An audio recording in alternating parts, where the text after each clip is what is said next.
Bonjour, bonjour, bienvenue au Capsule Info Accès Physio, dont je suis en compagnie de mon collègue le squelette ici.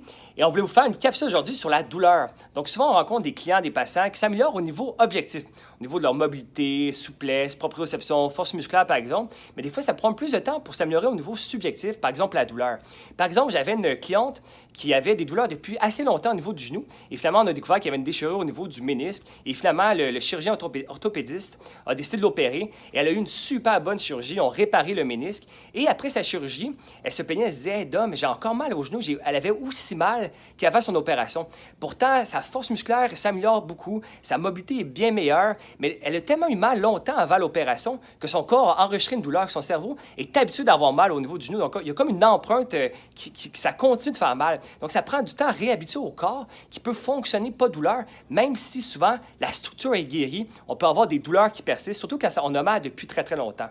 Un autre cas aussi, j'ai une cliente qui a des calcifications à l'épaule et elle avait de fortes douleurs au niveau de l'épaule depuis très, très longtemps. On fait beaucoup de traitements en thérapie manuelle pour travailler beaucoup l'épaule, gagner beaucoup de mobilité. On fait beaucoup de contrôle moteur, aussi de stabilité, beaucoup de traitements taping, rééducation posturale. Et l'épaule, elle a repassé une radiographie par la suite et le radiologiste était assez étonné de voir que les calcifications étaient plus petites, plus agrégées, et il était étonné de voir, donc elles étaient plus petites. Pourtant, la douleur, ça s'est amélioré, mais elle a encore mal, même si au niveau de l'image radiologique, c'est beaucoup mieux. Donc, la douleur n'est pas toujours proportionnelle au degré de lésion tissulaire.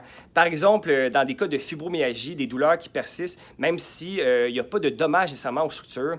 Et on pense, un autre exemple, les douleurs fantômes chez les amputés, qui sont très documentées, donc des douleurs qui persistent, même si le membre n'est plus présent. Donc, la douleur, c'est un mécanisme très complexe. Si vous avez une blessure, une douleur, écrivez-moi, consultez-nous, ça nous ferait plaisir de vous traiter. À bientôt tout le monde, merci.